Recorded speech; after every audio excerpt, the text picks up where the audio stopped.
আসসালামু আলাইকুম রহমতুল্লাহ। আলহামদুলিল্লাহ রব্বিল আলমিন ওসলাতু ওয়াসসালামু আলা সৈয়দুল মুরসালিন ওয়া আলা আলিহি ওয়া আসহাবিহি ওয়া আহলি বাইতিহি ওয়া মান তাবিআহুম আজমাইন ওয়া বা'দ। আউযু বিল্লাহি মিনাশ শাইতানির রাজীম। বিসমিল্লাহির রহমানির রহিম। ইন্নামাল মুমিনুনা ইখওয়াহ ফাআসলিহু বাইনা আখাওয়াইকুম। সাদাকাল্লাহুল আযীম। সম্মানিত এলাকাবাসী, বিশেষ করে ঢাকা 13 আসন মোহাম্মদপুর আদাবর শেরেবাংলা নগর অঞ্চলের যে সকল উর্দুভাষী মুসলমান ভাই ও বোনেরা রয়েছেন, বিভিন্ন ক্যাম্পে অবস্থানরত আমার নন বেঙ্গলি মুসলিম ভাই ও বোনেরা, আপনাদের ব্যাপারে আমি একাধিকবার আপনাদের সঙ্গে আলোচনা করেছি, কথাবার্তা বলেছি। এরপরও আবারও আপনাদেরকে লক্ষ্য করে আমার পক্ষ থেকে আমি কিছু বক্তব্য প্রদান করার জন্য আজকের এই অনুষ্ঠান করছি। আমি প্রিয় বিহারি ভাই ও বোনেরা, আপনারা আপনাদের পূর্বপুরুষদের ইতিহাস আমরা জানি যে আপনারা অনেক বড় ত্যাগ এবং কোরবানি স্বীকার করেছেন। আপনাদের পূর্বপুরুষরা ইসলামের জন্য এবং দেশের জন্য তারা অনেক বড় অবদান রেখেছেন। তাই আমরা মনে করি তাদের পরবর্তী নসল হিসেবে আপনাদের সম্মান রক্ষা করা, আপনাদের মর্যাদা রক্ষা করা, আপনাদের নিরাপত্তা নিশ্চিত করা আমাদের পবিত্র দায়িত্ব। কিন্তু দুর্ভাগ্যজনকভাবে আমাদের ব্যাপারে বেশ কিছু অপপ্রচার এবং কিছু মিথ্যা প্রচারণা সবসময় পরিচালনা করা হয়, যেন আমাদের ব্যাপারে আপনারা যেন ভুল বুঝতে পারেন তেমন কিছু কথা আপনাদের মাঝে ছড়ানো হচ্ছে। সেই বিষয়গুলিতে আমি আপনাদেরকে লক্ষ্য করে আমার ব্যক্তিগত বক্তব্য এবং আমার অঙ্গীকার আমি ব্যক্ত করতে চাচ্ছি। যেমন প্রথম, আপনাদের ধর্মীয় কিছু নিজেদের রীতিনীতি অনুযায়ী কিছু কার্যকলাপ আছে। তার মধ্যে যেরকম আশুরার তাজিয়া মিছিল, আপনাদের এখানে হযরত রাসূল সাল্লাল্লাহু আলাইহি ওয়াসাল্লামের আহলে বাইত এবং ফাতেমি খানদান, তাদের বিভিন্ন ইমামদের প্রতি সম্মান মর্যাদা এবং তাদের নামে ইমাম বাড়া তৈরি করা এবং সেই ইমাম বাড়ায় আপনাদের রীতিনীতি অনুযায়ী কার্যকলাপ পরিচালনা করা। তারপরে রয়েছে 12 রবিউল আউয়ালে রাসূল সাল্লাল্লাহু আলাইহি ওয়াসাল্লামের জন্মদিবসে আপনাদের জশ্নে জুলুস করা। তারপরে আজানের পূর্বে রাসূল আকরাম সাল্লাল্লাহু আলাইহি ওয়া আলা আলিহি ওয়া আহলি বাইতিহি ওয়াসাল্লাম তার জন্য দুরূদ শরীফ পাঠ করা। তারপরে আপনারা রাসূল সাল্লাল্লাহু আলাইহি ওয়াসাল্লামের মহব্বত এবং ভালোবাসায় মিলাদ শরীফ পড়ে থাকেন। তো এই জাতীয় বিষয়গুলোতে আপনাদের কর্মপদ্ধতি আপনারা পালন করছেন। আমাদের ব্যাপারে অনেকেই এই জাতীয় বিষয়গুলোতে মিথ্যা প্রচারণা চালায় যে আমরা নির্বাচিত হলে, বিশেষ করে আমি নির্বাচিত হলে এই জাতীয় কাজগুলো আমি বন্ধ করে দিব বলে কিছু মানুষ মিথ্যা প্রপাগান্ডা ছড়ায়। আমি পরিষ্কার ভাষায় আপনাদের কাছে আমার বার্তা এবং আমার বক্তব্য তুলে ধরছি যে আমি 40 বছর ধরে মোহাম্মদপুরে আছি, কখনোই এই জাতীয় বিষয়গুলি নিয়ে আপনাদের কারো সাথে আমার কোনো বাকবিতণ্ডা, আমার কোনো তর্ক বিতর্ক হয়নি। আপনারা স্বাধীনভাবে জশ্নে জুলুস করবেন, তাজিয়া মিছিল করবেন, স্বাধীনভাবে আপনি আপনার ধর্মকর্মের কার্যক্রম আপনারা যেইভাবে পরিচালনা করে আসছেন, প্রশাসনিক জায়গা থেকে আমরা কখনোই এর মধ্যে কোনো বাধা বিঘ্ন সৃষ্টি করব না। আপনাদের অনেক বুজুর্গদের, আপনাদের সম্মানিত ব্যক্তিদের মাজার রয়েছে, সেই সম্পর্কেও আমার ব্যাপারে বিভ্রান্তি ছড়ানো হয়েছে যে আমি নির্বাচিত হলে সেই মাজারগুলো ভেঙে দিব। আমি পরিষ্কার ভাষায় বলছি যে এই জাতীয় কারো ধর্মীয় অনুভূতিতে আঘাত আমি কখনোই দিব না। আপনারা যেইভাবে এখন আপনাদের ধর্মকর্ম পালন করছেন, আপনারা যেভাবে তাজিয়া মিছিল করছেন, জশ্নে জুলুস করছেন, ইমাম বাড়ায় যাচ্ছেন, মাজারে যাচ্ছেন, মিলাদ শরীফ পড়ছেন, আজানের আগে দুরূদ শরীফ পড়ছেন, এই সব কাজ আপনারা আপনাদের আলেমদের দিক নির্দেশনা অনুযায়ী, আপনাদের যে সকল ইমাম আছেন, খতিব সাহেব আছেন, তারা সম্পূর্ণ স্বাধীনভাবে যেইভাবে আপনাদেরকে বলেন সেইভাবে আপনারা এই কার্যক্রম পরিচালনা করবেন। আমরা কখনোই প্রশাসনিকভাবে অথবা আপনারা নির্বাচিত করলে আপনাদের এমপি হিসাবে এই সকল কাজগুলোর মধ্যে কোশ্চিনকালেও কোনো বাধা প্রদান করার, প্রতিবন্ধকতা তৈরি করার চিন্তাও করব না।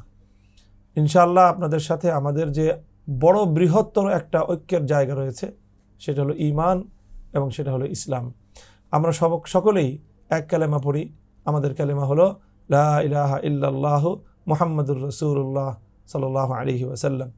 কাজেই আমরা কালেমার ভিত্তিতে এক, এবং আমাদের এই দেশ মুক্ত স্বাধীন হয়েছিল, বিভক্ত হয়েছিল এই কালেমার নামে। কাজেই কালেমা গো সকল ইমানদার, আমরা ভাই ভাই, আমরা সকলে ঐক্যবদ্ধ। সেই বৃহত্তর ঐক্যের চিন্তা থেকেই ইনশাআল্লাহ আমরা আমাদের কার্যকলাপ পরিচালনা করব। মসজিদের ইমাম সাহেবান তারা এখন যেভাবে স্বাধীনভাবে তারা তাদের মতামত ব্যক্ত করছেন, তারা তাদের বক্তব্য তুলে ধরছেন, কার্যক্রম পরিচালনা করছেন, ঠিক এইভাবেই তারা তাদের কার্যক্রম পরিচালনা করে যেতে পারবেন। এই ব্যাপারে কোনো ধরনের কাউকে কোনো হস্তক্ষেপ করার চিন্তাও করব না আমরা ইনশাআল্লাহ। আপনাদের মা বোন যারা রয়েছেন আমাদের বিহারি ক্যাম্পগুলোতে, সেই মা বোনরা তারা অনেক সংসার জীবনকে পরিচালনা করার জন্য সংগ্রাম করে থাকেন। তারা অনেক কর্ম করেন, কর্ম করে পয়সা উপার্জন করেন, সম্পদ উপার্জন করেন। তাদের সেই কর্মের ব্যাপারে কোনোভাবেই প্রতিবন্ধকতা তৈরি করব না, বরং আপনাদের মা বোনরা যারা যেই সকল কর্ম করে পয়সা উপার্জন করতে চান, তাদেরকে আমরা সেক্ষেত্রে কর্মসংস্থান তৈরি করা, আরও উৎসাহিত করা এবং সহযোগিতা করার কাজগুলো আমরা করব। অনেক নারী তারা পর্দা করেন, অনেকে বোরকা পরেন না, এগুলো যার যার ব্যাপার।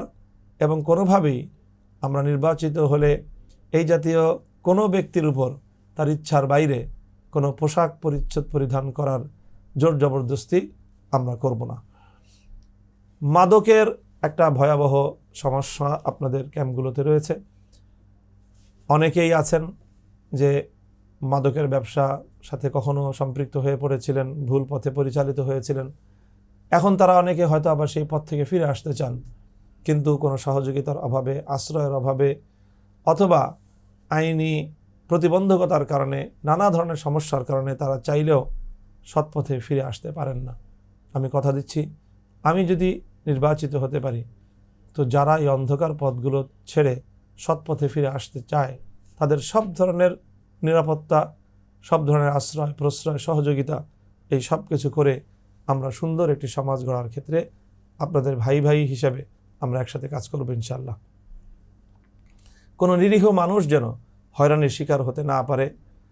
যখন তখন ক্যাম্পে গিয়ে পুলিশ হানা দিবে, যাকে তাকে ইচ্ছা যখন তখন সরাসরি আদালতের ওয়ারেন্ট ছাড়া কোনো আসামিকে যেন ক্যাম্প থেকে বিশেষ করে তুলে আনতে না পারে, সেই দায়িত্ব ইনশাআল্লাহ আমি গ্রহণ করব। এবং আমার নির্বাচিত এলাকায় বিশেষ করে আপনাদের ক্যাম্পে পুলিশ যদি অভিযান পরিচালনা করতে হয়, তাহলে অবশ্যই জনপ্রতিনিধি হিসাবে আমাকে অবহিত করে এবং আমাদেরকে সঙ্গে নিয়ে সেখানে অভিযান পরিচালনা করতে হবে। কাজেই কোনো নিরীহ সাধারণ মানুষ ক্যাম্পে আর কখনো হয়রানির শিকার হবে না ইনশাআল্লাহ। আপনাদের রেশন দেওয়ার একটা ব্যবস্থা ছিল, কিন্তু নানা কারণে সেটা বন্ধ হয়ে গিয়েছে। ইনশাআল্লাহ আমি নির্বাচিত হতে পারলে জাতীয়ভাবে সরকারি দেন দরবার করে আপনাদের সেই রেশন, গম, খেজুর ইত্যাদি নিত্য প্রয়োজনীয় যে সকল পণ্য দেওয়া হয় সেগুলোর ব্যবস্থা আবার পুনর্বহাল করব। সেই সাথে অনেক সময় দেশের বাইরে থেকে, মধ্যপ্রাচ্য থেকে, সৌদি আরব থেকে সারা মুসলিম বিশ্বের জন্য বেশ কিছু খাবার বন্টন হয়। তার মধ্যে একটা হলো দুম্বার গোশত, তারপরে আসে খেজুর। এই জাতীয় বিষয়গুলি অনেক সময় দুর্নীতির কারণে দেখা যায় যথাযথ জায়গা মতো এগুলো পৌঁছে না। ইনশাআল্লাহ আমি যদি নির্বাচিত হতে পারি, আপনাদের এই সকল অধিকারগুলো পাই আপনাদের কাছ পর্যন্ত, আপনাদের দুয়ার এবং আপনাদের হাত পর্যন্ত পৌঁছানোর ব্যবস্থা আমি গ্রহণ করব ইনশাআল্লাহ। আপনাদের ক্যাম্পগুলোতে বিপুল পরিমাণ মানুষ থাকেন, সেখানে দেখা যায় বিদ্যুৎ এবং পানির সরবরাহ নিয়ে নানা সময় আপনাদের সংকটে ভুগতে হয়। ইনশাআল্লাহ আল্লাহ আমাকে নির্বাচিত করলে বিদ্যুতের সংকট, পানির সংকট আমি রাষ্ট্রীয়ভাবে এবং ব্যক্তিগত উদ্যোগে উভয়ভাবেই ইনশাআল্লাহ আমি এগুলো সমাধান করার চেষ্টা করব। সেই সাথে আপনাদের এই এলাকা দিয়ে ড্রেনেজ যে ব্যবস্থা রয়েছে, সেই ড্রেনেজ ব্যবস্থাগুলো দেখা যায় যে অনেক সময় বেসরকারিভাবে এগুলো পরিচালনা করা হয়, সিটি কর্পোরেশন থেকে যথাযথ উদ্যোগ গ্রহণ করা হয় না। ইনশাআল্লাহ আল্লাহ যদি আমাকে নির্বাচিত করেন, তাহলে এই ড্রেনেজগুলোকে সরকারিভাবে মেরামত করা, নির্মাণ করা, নিয়মিত পরিষ্কার পরিচ্ছন্ন করার যাবতীয় আয়োজন ইনশাল্লাহ আমি গ্রহণ করব, যাবতীয় পদক্ষেপ গ্রহণ করব। আপনাদের ওখানে আপনাদের শিক্ষা বাচ্চাদের, আপনাদের সন্তানদের উন্নত শিক্ষার জন্যে ভালো মানের স্কুল প্রয়োজন। সরকারি উদ্যোগে সেই স্কুলকে শক্তিশালীকরণ, সেই স্কুলের শিক্ষার্থীর সংখ্যা বৃদ্ধি করার ব্যবস্থা করা, শিক্ষকদের সরকারি সুযোগ সুবিধা নিশ্চিত করা এবং সেই স্কুলের ভবন ইত্যাদির যাবতীয় মানোন্নয়নের সর্বোচ্চ পদক্ষেপ ইনশাল্লাহ আমি গ্রহণ করব। আপনাদের এনআরসি অফিস যে ভবন রয়েছে সেই ভবন তৈরি করে দিয়ে সেখানে কমিউনিটি সেন্টারের ব্যবস্থা ইনশাল্লাহ করা হবে। আপনাদের বিপুল পরিমাণ মানুষ সেখানে থাকেন, সেখানে আপনাদের স্বাস্থ্যসেবা নিশ্চিত করার জন্য একটি হাসপাতাল প্রয়োজন। সেই হাসপাতাল তৈরি করা এবং সেই হাসপাতালের তত্ত্বাবধানে একটা সার্বক্ষণিক অ্যাম্বুলেন্স সার্ভিস সেখানে যেন নিশ্চিত হতে পারে। এই অ্যাম্বুলেন্সের মাধ্যমে আপনাদের যে কোনো অসুস্থ ব্যক্তি, বৃদ্ধ বৃদ্ধা মানুষ কখনো কোনো সমস্যায় পড়ে গেলে দ্রুত গতিতে যেন তাকে সুচিকিৎসা প্রদান করা যায়, এই সকল ব্যবস্থাপনাগুলো ইনশাল্লাহ আমি চূড়ান্ত করব। আপনারা আমার উপর আস্থা রাখুন। আমি আপনাদের ভাই, আপনারা আমার ভাই, আপনারা আমার বোন। যারা বয়স্ক তারা আমার বাবা মায়ের মতো, যারা বয়সে ছোট তারা আমার সন্তানের মতো। তো আমরা মনে করি যে আপনারা আপনাদের একটা জীবন যুদ্ধে ইসলামের জন্য, দেশের জন্য অনেক ত্যাগ স্বীকার করেছেন। এখন আমাদের দায়িত্বর কর্তব্য হচ্ছে আপনাদের সেই ত্যাগের বিনিময়ে আপনাদের সম্মান, আপনাদের নিরাপত্তা এবং নাগরিক যাবতীয় সুবিধাগুলো নিশ্চিত করা, এটাই হবে আমাদের দায়িত্ব। ইনশাল্লাহ আপনারা রাষ্ট্রীয় বিভিন্ন ব্যবস্থাপনায় সুশিক্ষা অর্জন করতে পারবেন এবং আপনাদেরকে সরকারি যাবতীয় সকল সুযোগ সুবিধা সহ আপনাদের চাকরির নিশ্চয়তা কিভাবে প্রদান করতে হয় সেই বিষয়ে আমরা উদ্যোগ গ্রহণ করব। আর চূড়ান্তভাবে আপনারা এখন যেইভাবে মানবেতর এক জীবন যাপন করছেন, অল্প জায়গায় বহু মানুষকে অবস্থান করতে হয়, ঘিঞ্জি ঘরে আপনারা বহু পরিবার থাকতে হয়, ইনশাল্লাহ এই সমস্যার অবসান ঘটবে। আপনাদের মানোন্নত, সম্মানজনক, সুন্দর একটি পুনর্বাসনের উদ্যোগ গ্রহণ করব এবং সেটা অবশ্যই আপনাদের যে সকল দায়িত্বশীল এবং মুরব্বীরা রয়েছেন তাদের সাথে পরামর্শক্রমেই আপনাদের পুনর্বাসনের মাধ্যমে দীর্ঘ প্রায় 55 বছর ধরে চলে আসা এই সংকট ইনশাল্লাহ এবার সমাধান হবে। আপনারা সকলেই আমার জন্য দোয়া করবেন। ইনশাল্লাহ আমি যা বলছি তা করব এবং যতটুকু করব ততটুকুই আমি বলছি। মুমিনের জুবান দুই হয় না।